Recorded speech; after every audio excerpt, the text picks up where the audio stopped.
एक दिन एक बहुत बड़े कंजूस सेठ के घर में कोई मेहमान आया। कंजूस ने अपने बेटे से कहा, आधा किलो बेहतरीन मिठाई ले आओ। बेटा बाहर गया और कई घंटों के बाद वापस आया। कंजूस ने पूछा, मिठाई कहाँ है? बेटे ने कहना शुरू किया, अरे पिताजी, मैं मिठाई की दुकान पर गया और हलवाई से बोला कि सबसे अच्छी मिठाई दे दो। हलवाई ने कहा कि ऐसी मिठाई दूंगा बिल्कुल मक्खन जैसी। फिर मैंने सोचा कि क्यों ना मक्खन ही ले लूं। मैं मक्खन लेने दुकान गया और बोला कि सबसे बढ़िया मक्खन दे दो। दुकान वाला बोला कि ऐसा मक्खन दूंगा बिल्कुल शहद जैसा। मैंने सोचा क्यों ना शहद ही ले लूं। मैं फिर गया शहद वाले के पास और उससे कहा कि सबसे मस्त वाला शहद चाहिए। वो बोला, ऐसा शहद दूंगा बिल्कुल पानी जैसा साफ। तो पिताजी, फिर मैंने सोचा कि पानी तो अपने घर पर ही है और मैं चला आया खाली हाथ। कंजूस बहुत खुश हुआ और अपने बेटे को शाबाशी दी, लेकिन तभी उसके मन में कुछ शंका उत्पन्न हुई। लेकिन बेटे, तू इतनी देर से घूम कर आया, चप्पल तो घिस गई होंगी ना? पिताजी, ये तो उस मेहमान की चप्पल हैं जो घर पर आया है। बाप की आंखों में खुशी के आंसू आ गए। अमेरिकन वायुसेना का न्यूयॉर्क में एरिया 51 नामक एक हाई सिक्योरिटी और हाईली सिक्रेटेड एयरबेस है।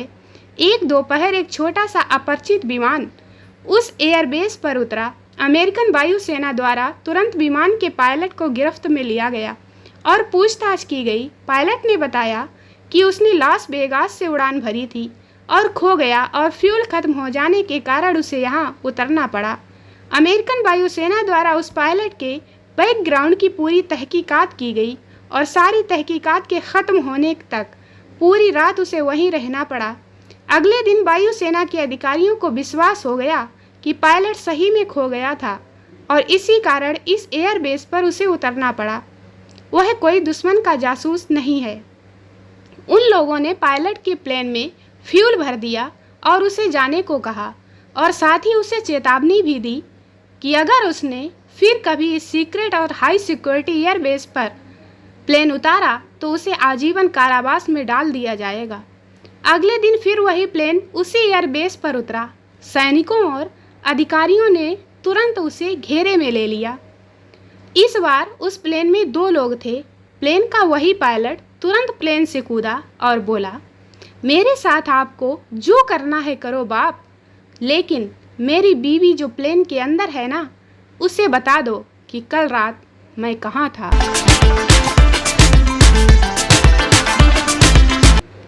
जापान की एक साबुन की फैक्ट्री में एक बार गलती से साबुन के पैकेट में साबुन नहीं डाला जा सका और वो खाली पैकेट ही मार्केट में पहुंच गया, जिसे कंपनी को मुआवजा अदा करके ग्राहक से वापस लेना पड़ा।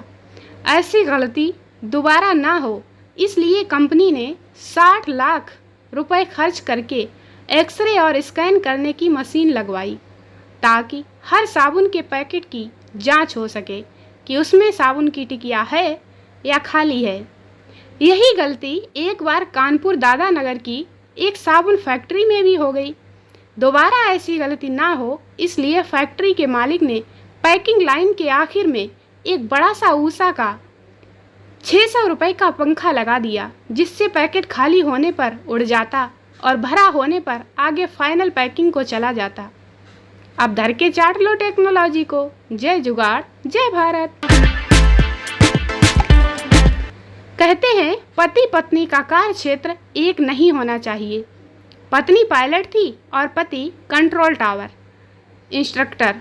पायलट पत्नी, हेलो कंट्रोल टावर, यह फ्लाइट 367 है, यहाँ कुछ प्रॉब्लम है। कंट्रोल टावर पर पति, आपकी आवाज़ ठीक नहीं आ रही है, कैन यू रिपीट, क्या प्रॉब्लम है, बोलिए। पत्नी, कुछ नहीं, जाने दो, तुम्हें मेरी आवाज़ आती ही कब है। पति, प्लीज़ प्रॉब्लम बताएं। पत्नी, नहीं अब तो रहने ही दो। पति, प्लीज़ बताइए। पत्नी, कुछ नहीं, मैं ठीक हूँ, तुम रहने दो। पति, अरे बोलिए ना, क्या प्रॉब्लम है। पत्नी, तुम्हें मेरे प्रॉब्लम से क्या मतलब। पति, बेवकूफ़ औरत, 200 पैसेंजर भी हैं उसमें। पत्नी, हाँ, मेरी तो कोई परवाह ही नहीं है, उन 200 की परवाह है बस, मुझे नहीं करनी बात। अभी अभी फैक्ट्री से घर आया और फैक्ट्री से आते ही मुझे सुबह सुबह चाय की आवश्यकता होती है। हाथ मुंह धोकर कपड़े बदलकर कमरे में आया कि मुझे जानकारी मिलती है रीतू किसी कारणवश अपनी बहन के घर पड़ोस में गई है। रसोई में जाकर देखा तो चाय बनी रखी है लेकिन ठंडी हो गई है। अब मेरे पास दो विकल्प हैं, पहला चाय गर्म करके पी लूं या पत्नी के आने पर सुनने को मिल सकता है थोड़ी देर रुक नहीं सकते थे, मैं कहीं दूर तो नहीं गई थी, पत्नी के आने की प्रतीक्षा करूं। इससे भी सुनने को मिल सकता है कि किसी काम के नहीं हो, चाय तक गर्म करके नहीं पी सकते थे। एक किंग कर्तव्य विमूढ़ पति की सहायता हेतु कृपया उचित सलाह दें। मंदी स्पेशल। एक आदमी लोन की किस्तें नहीं चुका पा रहा था। कुछ बैंक अधिकारी उसके घर पर आए और जोर जोर से दरवाज़ा खटखटाने लगे और कहने लगे, बाहर निकलो, आज तुम्हें किसी कीमत पर नहीं छोड़ेंगे। वो आदमी नहा रहा था। उसने बाथरूम की खिड़की से बाहर देखा, कुछ नागा साधु जा रहे थे। वो भी बिना कपड़ों के खिड़की से कूदकर उन साधुओं में शामिल हो गया। इतने में एक नागा साधु ने उनके कंधे पर हाथ रखा और पूछा, तुम्हारी कितनी किस्तें बाकी हैं भाई?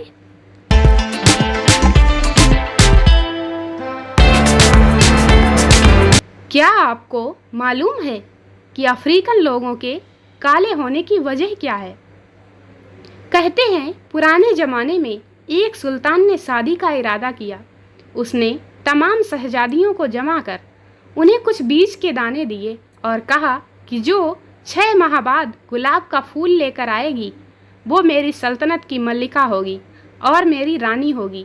6 माह गुजरने के बाद जितनी भी शहजादियाँ आईं, सबके हाथ में सुर्ख, पीले या लाल या गुलाबी रंग के फूल थे, किंतु एक शहजादी खाली हाथ आई थी। सुल्तान ने जब उससे कारण पूछा तो उसने बताया कि सुल्तान ने जो बीज दिए थे वो गुलाब के थे ही नहीं। सुल्तान को उसकी सच्चाई पसंद आई और उसने उस शहजादी से विवाह कर लिया और उसे मल्लिकाए सल्तनत का खिताब भी दिया। जहाँ तक प्रश्न अफ्रीकी लोगों के काले रंग का है, सच्ची में इस कहानी के बारे में इससे आगे मुझे कुछ नहीं पता। शाम को जब घूमने निकला तो देखा दुकानों पर लगे जितने भी बोर्ड दिखाई दिए उनमें लिखे हुए सारे बोर्ड्स में एक आधा शब्द तो अंग्रेजी का जरूर था, जैसे Sanjay service station, Ajay medical store, Vijay photocopy centre, Bablu hair cutting, Shiva bar and hotel, Ganesh lodge, Jyoti hospital इत्यादि। मन बड़ा खिन्न था मातृभाषा की यह दशा देखकर, परंतु फिर भी एक बोर्ड दिखा और सिर्फ एक ही ऐसा बोर्ड था जो हमेशा पूर्ण मातृभाषा में ही लिखा हुआ होता है, जिससे हमें भारतीय होने का गर्व महसूस होता है। देसी शराब की दुकान। प्रफुल्लित सा हो गया मन, देशभक्ति जागी और घुस गए दुकान में। दोस्तों वीडियो को लाइक करें, शेयर करें, चैनल को सब्सक्राइब जरूर करें। मिलते हैं अगले वीडियो में, तब तक के लिए बाय बाय।